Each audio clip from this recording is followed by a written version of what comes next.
زندہ پیر صاحب کی خاموشی، فقر اور روحانی تربیت وہ راز جو دل بدل دیتے ہیں۔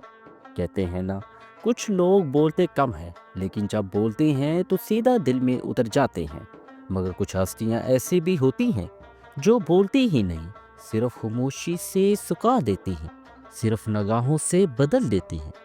زندہ پیر صاحب بھی انہی ہستیوں میں سے تھے۔ نہ شہرت کی طلب، نہ دنیا کی چاہ، بس فقر، عبادت اور ایسی خاموشی جس میں اللہ بولتا تھا۔ دربار گنبوش شریف کے پرانے خدام بیان کرتے ہیں کہ زندہ پیر صاحب اکثر اوقات کئی دن تک خاموش رہتے تھے، نہ کسی سے زیادہ بات، نہ کسی پر غصہ، بلکہ ایک عجیب سا سکون ان کے چہرے پر چھپا رہتا تھا۔ ایک بار ایک نوجوان خدام نے، جو ابھی نیا آیا تھا، ہمت کر کے پوچھ ہی لیا، حضرت آپ اتنے خاموش کیوں رہتے ہیں؟ لوگ آپ سے بات کرنا چاہتے ہیں، سوال پوچھنا چاہتے ہیں۔ زندہ پیر صاحب نے آہستہ سے مسکرا کر فرمایا، بیٹا، جب دل اللہ سے بات کرنے لگے تو زبان کو دنیا سے بات کرنے کی ضرورت نہیں رہتی۔ یہ جملہ سنتے ہی وہ نوجوان سکتے میں آ گیا۔ اتنا سادہ جواب مگر اتنا گہرا۔ کہتے ہیں کہ ان کی خاموشی کے دوران مریدین کو ایسا محسوس ہوتا جیسے فضا میں تسبیح کی آواز گونج رہی ہو، کوئی لفظ نہیں، کوئی شور نہیں، مگر دلوں میں ذکر کی گونج۔ اور یہی تھی ان کی ریاست سکوت۔ جدید دور میں ہم سب شور مچاتے ہیں، موبائل پر بات، سوشل میڈیا پر پوسٹ، ہر وقت کسی نہ کسی سے رابطہ۔ لیکن زندہ پیر صاحب نے اپنی زندگی میں یہ ثابت کر دیا کہ اصل طاقت خاموشی میں ہے۔ جب انسان خاموش ہوتا ہے تو اس کا دل زیادہ سنتا ہے۔ جب زبان بند ہوتی ہے تو روح کھلتی ہے، اور جب روح کھلتی ہے تو اللہ کا کلام سنائی دیتا ہے۔ ایک پرانے مرید نے بتایا، میں ایک دفعہ بہت پریشان تھا، کاروبار میں نقصان، گھر میں مسائل۔ دربار میں آیا تو سوچا کہ حضرت سے مشورہ لے لوں، لیکن جب پہنچا تو دیکھا کہ حضرت خاموش بیٹھے ہیں۔ میں بھی خاموش ہو کر بیٹھ گیا۔ عجیب بات یہ ہوئی کہ تھوڑی دیر میں میرا دل ہلکا ہونے لگا۔ کوئی لفظ نہیں بولا گیا، مگر جیسے میری تمام پریشانیاں اس خاموش میں گل گئیں۔ جب میں اٹھنے لگا تو حضرت صاحب نے صرف اتنا کہا، بیٹا، اللہ کے سامنے خاموش ہو جاؤ، وہ خود بول دیتا ہے۔ اس دن سے میری زندگی بدل گئی۔ کیا خاموشی کمزوری ہے؟ آج کل لوگ سمجھتے ہیں کہ جو زیادہ بولتا ہے وہ زیادہ طاقتور ہے، لیکن زندہ پیر صاحب نے دکھایا کہ اصل طاقت تو خاموشی میں ہے۔ جب آپ خاموش ہوتے ہیں تو آپ کی بات میں وزن ہوتا ہے، لوگ آپ کی سنتے ہیں، آپ کا دل صاف ہوتا ہے، اللہ آپ سے قریب ہوتا ہے۔ ایک اور خدام نے بتایا، ہم لوگ کبھی کبھی آپس میں بحث کر رہے ہوتے تھے، کوئی کہتا کچھ، کوئی کہتا کچھ، تب حضرت آتے، سب خاموش ہو جاتے، کوئی ہمت نہیں کرتا کہ مزید بات کرے، اور پھر وہ بغیر کچھ کہے چلے جاتے۔ یہ تھی ان کی خاموشی کی طاقت۔ زندہ پیر صاحب کا فقر کوئی کہانی یا افسانہ نہیں تھا، یہ ان کی زندگی کا حصہ تھا، ان کی سانسوں کا حصہ تھا۔ وہ اکثر فرمایا کرتے تھے، فقر میں عزت ہے، دولت میں آزمائش۔ ان کا حجرہ جہاں وہ رہتے تھے اتنا سادہ تھا کہ آج کے دور میں کوئی سوچ بھی نہیں سکتا۔ مٹی کا فرش، ایک پرانی چٹائی، ایک سادہ جائے نماز، بس نہ پنکھا، نہ اے سی، اور نہ ہی کوئی آرام دہ بستر۔ گرمی میں گرمی، سردی میں سردی، لیکن ان کے چہرے پر ایک ایسا سکون تھا جیسے کسی بادشاہ کے محل میں بھی نہ ہو۔ ایک دفعہ کسی نے پوچھا، حضرت آپ ایسی سادہ جگہ پر کیسے رہتے ہیں؟ تکلیف نہیں ہوتی؟ مسکرا کر فرمایا، بیٹا، جب دل میں اللہ ہو تو محل کی ضرورت نہیں رہتی۔ آپ کی کھانے میں سادگی، کھانے میں بھی وہی سادگی تھی، اکثر دال اور روٹی، کبھی پانی کے ساتھ صرف روٹی، نہ مرغ، نہ گوشت، اور نہ کوئی خاص کھانا۔ ایک خدام نے بتایا، ہم لوگ سوچتے تھے کہ حضرت کے لیے کچھ اچھا بنا کر لے آئے۔ ایک دفعہ کسی مریض نے بہت محنت سے بریانی بنوا کر بیچی۔ حضرت نے دیکھا، مسکرایا اور فرمایا، یہ غریب کو دے دو، میں تو دال سے خوش ہوں۔ یہ کہہ کر انہوں نے وہی پرانی دال کھا لی۔ کئی بار مریدین تحفے لے کر آتے، کوئی پیسہ لاتا، کوئی کپڑے اور کوئی کھانا۔ لیکن زندہ پیر صاحب اکثر یہ کہہ دیتے، یہ غریبوں کو دے دو، میں فقر سے امیر ہوں، دولت سے نہیں۔ اور واقعی ہی یہ ان کا فقر تھا۔ ایک مرید نے بتایا، میں ایک دفعہ کافی رقم لے کر گیا، سوچا کہ حضرت اسے قبول کر لیں گے، لیکن انہوں نے صرف اتنا کہا، بیٹا یہ پیسہ کسی بیوہ عورت کو دے دو یا کسی غریب کی بیٹی کی شادی میں لگا دو، میرے پاس سب کچھ ہے اللہ کا۔ یہ سن کر میری آنکھوں میں آنسو آ گئے۔ فقر کی اصل تعریف۔ آج ہم سمجھتے ہیں کہ فقر مطلب غربت، لیکن زندہ پیر صاحب نے دکھایا کہ فقر کا مطلب ہے دنیا سے بے نیاز ہونا، دولت کی لالچ نہ ہونا، سادہ زندگی گزارنا، اللہ پر بھروسہ کرنا۔ اور یہی فقر ان کی سب سے بڑی کرامت تھی، کیونکہ جو بھی ان کے قریب آتا دنیا کی لالچ خود بخود دل سے اترنے لگتی۔ ایک پرانا مرید کہتا ہے، میں ان کے پاس دولت مانگنے گیا تھا، سوچا تھا کہ کاروبار میں مدد مل جائے گی، مگر جب واپس آیا تو میرے دل میں دولت کی خواہش ہی ختم ہو گئی تھی، اس کی جگہ ایک عجیب سا سکون آ گیا تھا۔ آج بھی لگتا ہے وہ دعا ابھی تک چل رہی ہے۔ فقر میں عزت۔ زندہ پیر صاحب کے پاس نہ محل تھا، نہ گاڑی، نہ بینک میں رقم، لیکن جب وہ کہیں جاتے تو لوگ احترام سے کھڑے ہو جاتے۔ کیونکہ انہیں معلوم تھا کہ یہ شخص دنیا سے اوپر ہے، یہ شخص اللہ کا ہے، اور اللہ والوں کو دنیا کی ضرورت نہیں۔ تربیت مریدی نہیں، تبدیلی اصل مقصد تھی۔ زندہ پیر کے نزدیک مریدی کا مقصد صرف ہاتھ سے بیعت نہیں تھا، مریدی کا مطلب تھا دل میں انقلاب، ظاہر کو نہیں باطن کو بدلنا۔ ان کا تربیتی طریقہ نہ لمبی تقریروں پر تھا، نہ سخت نصیحتوں پر، بلکہ عمل پر تھا۔ وہ خود کر کے دکھاتے تھے۔ اگر کسی کو صبر سکھانا ہوتا تو وہ خود کئی دن روزے رکھتے۔ اگر عاجزی کا درس دینا ہوتا تو وہ خود اپنے ہاتھوں سے مہمانوں کو پانی پلاتے۔ اگر خدمت سکھانی ہوتی تو وہ خود مسجد صاف کرتے۔ ایک خادم نے بتایا، ایک دفعہ مسجد میں صفائی کا وقت تھا، ہم سب خادم سوچ رہے تھے کہ کون کرے گا، تبھی حضرت صاحب خود جھاڑو لے کر آ گئے اور صفائی شروع کر دی۔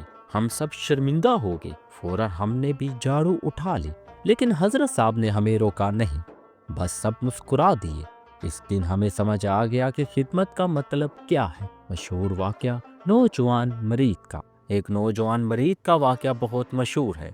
وہ نوجوان دربار میں آیا اور کچھ دن خدمت کی، لیکن پھر تھک کر بولا، حضرت میں روحانیت چاہتا ہوں، یہ کام کاج نہیں، میں ذکر کرنا چاہتا ہوں، مراقبہ کرنا چاہتا ہوں، یہ صفائی، یہ برتن، یہ سب نہیں کرنا۔ زندہ پیر صاحب نے اس کی بات سنی، مسکرائے اور بہت پیار سے فرمایا، بیٹا روحانیت کام سے ہی آتی ہے، دل کی صفائی ہاتھوں کی خدمت سے ہوتی ہے۔ جب تم برتن مانج رہے ہوتے ہو تو اپنے دل کے زنگ کو بھی مانج رہے ہوتے ہو۔ جب تم فرش صاف کرتے ہو اپنے باطن کو بھی صاف کر رہے ہوتے ہو۔ پہلے کام کرو، روحانیت خود بخود آ جائے گی۔ یہ جملہ سن کر اس نوجوان کی زندگی بدل گئی۔ وہ سمجھ گیا کہ اصل روحانیت کتابوں میں نہیں، عمل میں موجود ہے۔ زندہ پیر صاحب کبھی کسی پر چیختے نہیں، کبھی کسی کو سخت الفاظ میں نہیں ڈانٹا، لیکن ان کی نگاہیں اتنی طاقتور تھی کہ غلطی کرنے والا خود شرمندہ ہو جاتا۔ ایک مرید نے بتایا، ایک دفعہ میں نے نماز ترک کر دی، سست ہو گیا تھا۔ جب مسجد پہنچا تو حضرت نماز پڑھ رہے تھے۔ نماز کے بعد انہوں نے میری طرف دیکھا، کچھ کہا نہیں، بس ایک نگاہ، لیکن اس نگاہ میں اتنا پیار اور اتنی نصیحت تھی کہ میں رو پڑا۔ اس دن کے بعد میں نے کبھی نماز میں دیر نہیں کی۔ آپ ہر شخص کو الگ تربیت دیتے۔ زندہ پیر صاحب کی خوبی یہ تھی کہ وہ ہر شخص کو الگ طریقے سے سمجھتے تھے۔ کسی کو سختی کی ضرورت ہوتی تو سخت ہو جاتے، کسی کو نرمی کی ضرورت ہوتی تو نرم ہو جاتے۔ ایک مرید نے کہا، میں بہت شرمیلا تھا، لوگوں سے بات نہیں کر سکتا تھا۔ حضرت نے مجھے مسجد کی استقبالیہ کمیٹی میں ڈال دیا، فرمایا، بیٹا مہمانوں کا استقبال کرو، پہلے تو میں گھبرایا، لیکن آہستہ آہستہ میری شرم ختم ہوگی۔ آج میں اعتماد سے کسی سے بھی بات کر سکتا ہوں۔ یہ سب حضرت کی تربیت کا کمال تھا۔ زندہ پیر صاحب بہت صابر تھے۔ اگر کوئی مرید غلطی کرتا تو وہ فوراً سزا نہیں دیتے تھے، بلکہ صبر کا انتظار کرتے کہ وہ خود سمجھ جائے۔ ایک خادم نے بتایا کہ ایک دفعہ میں نے کسی سے بحث کر لی۔ میں جانتا تھا کہ میں نے غلط کیا ہے، لیکن حضرت صاحب نے کچھ نہیں کہا۔ چند دن بعد انہوں نے صرف اتنا فرمایا، بیٹا غصہ دل کی بیماری ہے، اسے ذکر سے ٹھیک کرو۔ بس اس ایک جملے نے مجھے اندر تک ہلا دیا۔ اس دن سے میں نے غصے پر قابو پانا سیکھ لیا۔ عصر خاموشی، یہ روشنی آج بھی قائم ہے۔ زندہ پیر صاحب کے وصال کے بعد بھی ان کی خاموشی آج بھی گونج رہی ہے۔ ہزاروں میل دور بیٹھے لوگ آج بھی ان کے ذکر سے دلوں کا سکون پاتے ہیں۔ دربار غمول شریف میں جب کوئی داخل ہوتا ہے تو ایک عجیب سی کیفیت محسوس ہوتی ہے۔ ایک مرید نے بتایا، میں پہلی دفعہ دربار گیا تھا، بہت پریشان تھا، دل بے چین تھا۔ جیسے ہی دروازے سے اندر داخل ہوا، ایک عجیب سی ٹھنڈک محسوس ہوئی، جیسے کوئی ہاتھ میرے سر پر رکھ دیا گیا ہو۔ اندر بیٹھا تو لگا جیسے وقت تھم گیا ہو، کوئی آواز نہیں، کوئی شور نہیں، بس سکون۔ جب واپس آیا تو میری تمام پریشانیاں ختم تھی۔ کہتے ہیں کہ زندہ پیر صاحب کی دعائیں آج بھی قبول ہوتی ہیں۔ ہمیں ایک خاتون نے بتایا، میری بیٹی بیمار تھی، ڈاکٹر کہہ رہے تھے کہ امید کم ہے۔ میں دربار گئی اور خاموشی سے بیٹھ کر دعا مانگی۔ اگلے دن ہی بیٹی کی حالت بہتر ہونے لگی اور آج وہ بالکل ٹھیک ہے۔ میں جانتی ہوں کہ یہ زندہ پیر صاحب کی دعا کا کمال تھا۔ زندہ پیر صاحب کا اثر صرف پاکستان تک محدود نہیں تھا۔ برطانیہ، دبئی، امریکہ، ہر جگہ ان کے مرید ہیں۔ لندن میں ایک مرید نے بتایا، میں یہاں رہتا ہوں لیکن ہر سال پاکستان غمگول شریف جاتا ہوں، کیونکہ وہاں جو سکون ملتا ہے وہ کہیں اور نہیں ملتا۔ میرے بچے بھی مجھ سے کہتے ہیں، ابو ہم بھی چلیں گے۔ یہ برکت ہے زندہ پیر صاحب کی۔ آج کی نوجوان نسل جو موبائل، سوشل میڈیا میں الجھی ہوئی ہے، ان کے لیے بھی زندہ پیر صاحب کی تعلیمات بہت اہم ہیں۔ ایک نوجوان نے بتایا، میں بہت تناؤ میں رہتا تھا، پڑھائی، کیریئر، سب کچھ بوجھ لگتا تھا۔ ایک دن میرے والد نے کہا، چلو دربار چلتے ہیں۔ میں نے سوچا چلو دیکھتے ہیں۔ جب وہاں پہنچا اور خاموشی سے بیٹھا تو میرا دماغ بالکل ٹھنڈا ہو گیا۔ اس دن سے میں نے یہ سیکھا کہ ہر چیز کا حل خاموشی میں ہے۔ اب جب بھی پریشان ہوتا ہوں تو تھوڑی دیر خاموش ہو کر بیٹھ جاتا ہوں۔ اگر تمہیں یہ بات دل سے محسوس ہوئی تو یاد رکھو، یہ محض کہانی نہیں، یہ دعوت فکر ہے۔ زندہ پیر صاحب نے کبھی شہرت نہیں چاہی۔ ان کی دعا یہی تھی، میرا نام نہیں، میرا پیغام زندہ رہے۔ آج ہم سب اپنی زندگیوں میں مصروف ہیں، کام، گھر، بچے، پیسہ، ہر طرف بھاگ دوڑ۔ لیکن کیا ہم نے کبھی سوچا کہ اس بھاگ دوڑ میں ہم کیا کھو رہے ہیں؟ ہم اپنا سکون کھو رہے ہیں، اپنے دل کا سکون، اپنی روح کا سکون۔ زندہ پیر صاحب نے ہمیں یہ سبق دیا، تھوڑی دیر خاموش ہو جاؤ، تھوڑا سا فکر اپناؤ، تھوڑا سا عمل کرو اور دیکھو تمہاری زندگی کیسے بدل جاتی ہے۔ اگر تم آج سے شروع کرنا چاہتے ہو تو روزانہ 10 منٹ خاموشی میں بیٹھو، موبائل بند کرو، آنکھیں بند کرو، صرف سانس لو اور اللہ کو یاد کرو، اور تھوڑی سی سادگی اپناؤ۔ ہر چیز خریدنے کی ضرورت نہیں، جو ہے اس پر شکر کرو۔ کسی غریب کی مدد کرو، کسی کی خدمت کرو، گھر میں والدین کی، باہر کسی ضرورت مند کی، مسجد میں کوئی کام کرو۔ یہ چھوٹے چھوٹے قدم ہیں، لیکن یہی قدم تمہاری زندگی بدل دیں گے۔ آخری بات، زندہ پیر صاحب کی زندگی ہمیں یہ سکھاتی ہے، اصل دولت دل کا سکون ہے، اور اصل طاقت خاموشی میں ہے، اور اصل عبادت عمل میں۔ تو آؤ آج سے ہم بھی ان کے پیغام کو اپنی زندگی میں اتاریں۔ تم سے گزارش ہے کہ اگر یہ ویڈیو تمہیں اچھی لگی ہو تو لائک کرو، تاکہ یہ پیغام مزید لوگوں تک پہنچے۔ شیئر کرو اپنے دوستوں اور خاندان والوں کے ساتھ، اور کمنٹ میں لکھو، اللہ ہمیں بھی زندہ پیر صاحب جیسا فکر، صبر اور سکون عطا فرمائے۔ اور ہاں، سبسکرائب کرنا مت بھولنا، کیونکہ اگلی ویڈیو میں ہم تمہیں دکھائیں گے گمگوش شریف اندر کی حقیقی تصاویر اور مریدوں کے دل چھو لینے والے تجربات۔ یہ ایسی ویڈیو ہوگی جو تم نے پہلے کبھی نہیں دیکھی۔